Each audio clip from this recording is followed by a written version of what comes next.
जय गुरुदेव। आइए सुनते हैं अखंड ज्योति पत्रिका से अपना सुधार संसार की सबसे बड़ी सेवा। मन एक देवता है, इसे ही शास्त्रों में प्रजापति कहा गया है। वेदांत में बताया गया है कि हर व्यक्ति की एक स्वतंत्र दुनिया है और वह उसके मन के द्वारा सृजन की हुई है। मनुष्य की मान्यता, भावना, निष्ठा और रुचि एवं आकांक्षा के अनुरूप ही उसे सारा विश्व दिखाई पड़ता है। यह दृष्टिकोण बदल जाए तो मनुष्य का जीवन भी उसी आधार पर परिवर्तित हो जाता है। इस मन देवता की सेवा पूजा का एक ही प्रकार है, मन को समझा बुझाकर उसे सन्मार्ग पर लगाना, सही दृष्टिकोण अपनाने के लिए सहमत करना। यदि यह सेवा कर ली जाए तो सामान्य व्यक्ति भी महापुरुष बन सकता है। उसके वरदान का चमत्कार प्रत्यक्ष देख सकता है। इस तथ्य की सुनिश्चितता में रत्ती भर भी संदेह की गुंजाइश के लिए स्थान नहीं है कि जो हम सोचते हैं सो करते हैं और जो करते हैं सो भुगतते हैं। मन ही हमारा मार्गदर्शक है, वह जिधर ले चलता है शरीर उधर ही जाता है। यह मार्गदर्शक यदि कुमार्गगामी है तो विपत्तियों और वेदनाओं के जंगल में फंसा देगा, और यदि सुमार्ग पर चल रहा है तो शांति और समृद्धि के सत्परिणाम उपलब्ध होना सुनिश्चित है। ऐसे अपने इस भाग्य विधाता की ही सेवा हम क्यों ना करें? इस मार्गदर्शक को ही क्यों ना पूजे? गौ और ब्राह्मण की सेवा से यदि पुण्य फल मिल सकता है तो उनसे भी अधिक महत्वपूर्ण इस मन देवता की सेवा से पुण्य फल क्यों ना प्राप्त होगा? निश्चय ही सबसे अधिक पूजनीय, वंदनीय और सेवनीय यह मन का देवता ही है। सच्चे ब्राह्मणों, देवताओं और संतों के आशीर्वाद से बहुत सुख मिलता सुना गया है, पर मन देवता का आशीर्वाद फलित होते हुए हम में से हर कोई आसानी से चाहे जब देख सकता है।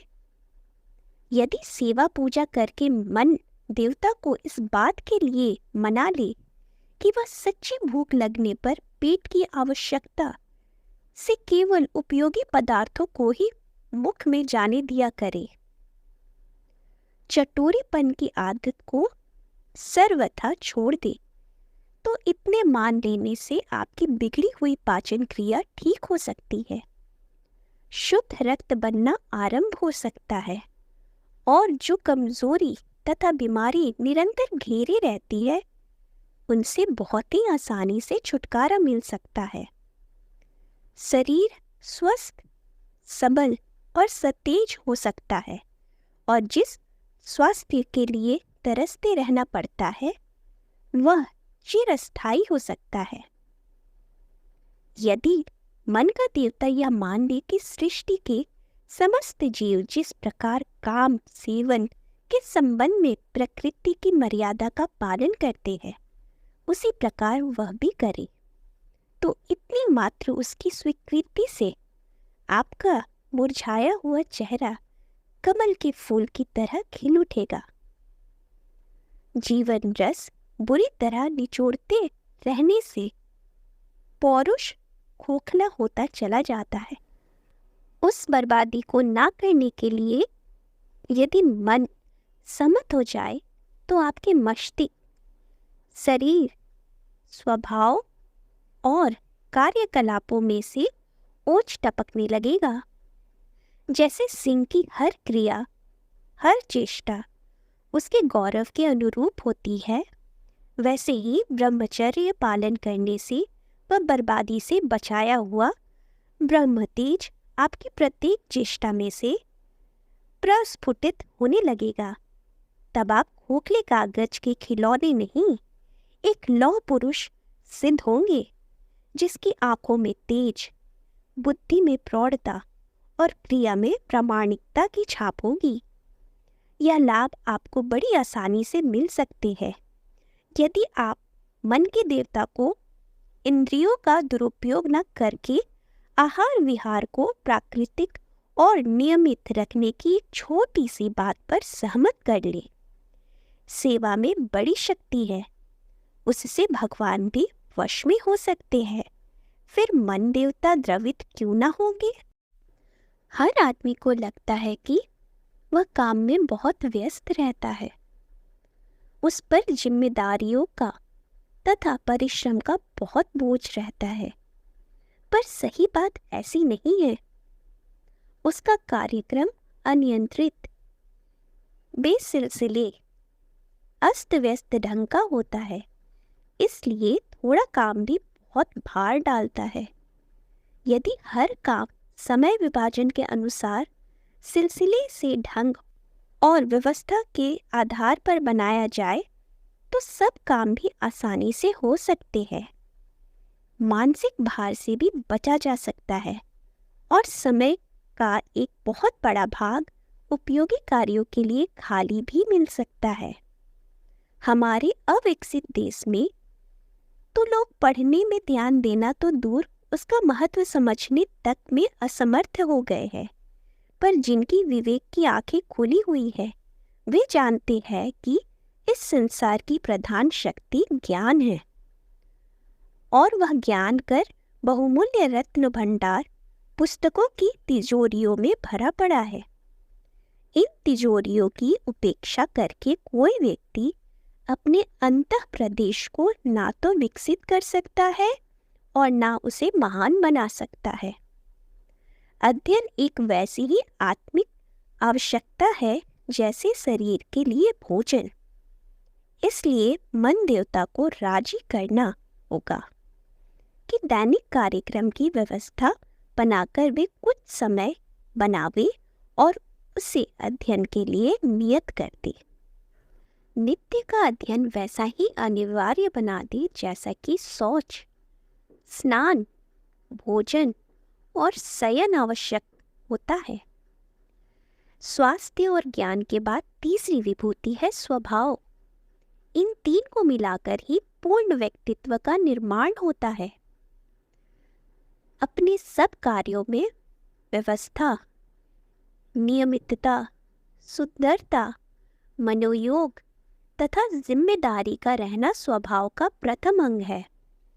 दूसरा अंग है दूसरों के साथ नम्रता, मधुरता, सजनता, उदारता एवं सहृदयता का व्यवहार करना। तीसरा अंग है धैर्य, अनुद्वेग, साहस, प्रसन्नता, दृढ़ता और समता की संतुलित स्थिति बनाए रहना। यह तीनों ही अंग जब यथोचित रूप से विकसित होते हैं तो उसे स्वस्थ स्वभाव कहा जाता है। यह तीनों बातें भी मन की स्थिति पर ही निर्भर करती हैं। आम तौर से लोग किसी काम को आरंभ करते हैं, अगर उसे बिना पूरी तरह समाप्त किए ही अधूरा छोड़ देते हैं। पुस्तक पढ़ेंगे तो उसे समाप्त करके यथास्थान रखने की अपेक्षा जहाँ की तहाँ पड़ी छोड़कर चल देंगे। कपड़े उतारेंगे तो उन्हें झाड़कर तह बनाकर यथास्थान रखने की बजाय चाहे जहाँ उतार कर फेंक देंगे। पानी पिएंगे तो खाली ग्लास को उसके नियत स्थान पर रखकर तब अन्य काम करने की बजाय उसे जहाँ का तहाँ पटक कर और काम में लग जाएंगे। काम को पूरी तरह समाप्त किए बिना उसे अधूरा छोड़कर चला देना स्वभाव का एक बड़ा भारी दोष है। इसका प्रभाव जीवन के हर क्षेत्र पर पड़ता है और उसके सभी कार्य प्रायः अधूरे पड़े रहते हैं। व्यवस्था के साथ सफलता का अटूट संबंध है। इस बात को मन महोदय मान ले तो समझना चाहिए कि हारी बाजी जीत ली। अपनी प्रत्येक वस्तु को सुंदर, कलात्मक, सुव्यवस्थित रखने के लिए मन की सौंदर्य भावना विकसित होनी चाहिए। उसी सौंदर्य में किसी व्यक्तित्व सम्मान छिपा हुआ है। मधुरता, नम्रता और उदारता किसी व्यक्ति की महानता का अधिकृत चिन्ह है। जिसके हृदय में दूसरों के प्रति आदर, प्रेम और सद्भाव है, वह निश्चय ही उनके साथ सजनता का व्यवहार करेगा। इसमें यदि थोड़ा समय लगता हो या खर्च बढ़ता हो तो भी वह उसे प्रसन्नतापूर्वक सहन करेगा। बहुत करके तो विनम्र मुस्कुराहट के साथ मधुर शब्दों में वार्तालाप करने से काम चल जाता है। शिष्टाचार का ध्यान रखना, अपने कार्य दूसरों से कराने की अपेक्षा औरों के ही छोटे मोटे काम कर देना, यह मामूली सी बात है, पर इससे हमारी सजनता की छाप दूसरों पर पड़ता है। दूसरों की कड़वी बात को भी सह लेना, दूसरों के अनुदार व्यवहार को भी पचा जाना और बदले में अपनी ओर से सजनता का ही परिचय देना। अपनी वाणी या व्यवहार में अहंकार या उच्च श्रृंखलता की दुर्गंध न आने देना सत्पुरुषों का मान्य लक्षण है। अपना स्वभाव ऐसा ही बनाने के लिए यदि मन को साथ लिया जाए तो मनुष्य अजात शत्रु बन सकता है। इस प्यार की मार से उसके सभी शत्रु मूर्छित और मृतक हो सकते हैं। मित्र तो उसके चारों ओर इसी प्रकार घिरे रह सकते हैं जैसे खिले हुए कमल के आसपास भौरे मंडराते रहते हैं। यह सिद्धि जीवन की सफलता के लिए कम महत्वपूर्ण नहीं है, पर मिलती उसे ही है जिसने मन के देवता को इसके लिए तैयार कर लिया है। जीवन में बहुधा अप्रिय प्रसंग आते रहते हैं। यह जरूरी नहीं कि हमेशा प्रिय परिस्थितियां तथा अनुकूल व्यवहार ही उपलब्ध हो। हानि, घाटा, रोग, शोक, विछोह, अपमान, असफलता, आक्रमण, आपत्ति आदि की विपन्न स्थितियां भी सुख संपत्ति की भांति आती रहती है। इनका आना अनिवार्य है। कोई भी इन विविधताओं से बच नहीं पाता। इस उभय पक्षीय क्रम को सहन करने योग्य मनोभूमि बनाए रखना हर विवेकशील का कर्तव्य है। प्रतिकूलताएं आने पर जो घबराते हैं, अधीर होते हैं, किन कर्तव्य विमूढ़ बनते हैं, वे अपनी इस दुर्बलता को भी एक नई विपत्ति के रूप में ओढ़ते हैं और उनका कष्ट दुना हो जाता है। इसके विपरीत साहसी और धैर्यशील लोग कठिन से कठिन समय को भी अपने साहस के बल पर काट देते हैं और निराशा को चीरकर आशा का वातावरण बनाने के लिए प्रयत्न करके फिर काम चलाओ स्थिति उत्पन्न कर लेते हैं। जरा भी बात पर घबरा जाना, चिंतित हो जाना, रोना पीटना, निराश हो बैठना, उत्तेजित हो जाना, क्रोधातुर होकर ना कहने योग्य कहने लगना और ना करने योग्य कर बैठना, यह सब मनुष्य की क्षुद्रता और नास्तिकता के चिन्ह है। जिसका हृदय विशाल है, कलेजा चौड़ा है, दृष्टिकोण दूरदर्शी है, वह आपत्तियों और प्रतिकूलताओं को कुछ क्षण ठहरने वाली प्रकृति की एक लहर मात्र मानता है और उसे हंसते हुए उपेक्षा की दृष्टि रखते हुए सरलतापूर्वक पार कर लेता है। पर यह संभव तभी है जब मन के देवता हमारी सेवा से प्रसन्न होकर अपने आप को इस संतुलित स्थिति में रखने के लिए तैयार हो जाए। वे अपने सहयोगी बन जाए।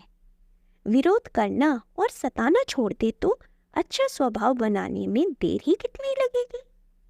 और अच्छा स्वभाव बन जाना इस संसार की बहुमूल्य संपत्ति प्राप्त करके भारी अमीरी भोगने के आनंद से भी बढ़कर है।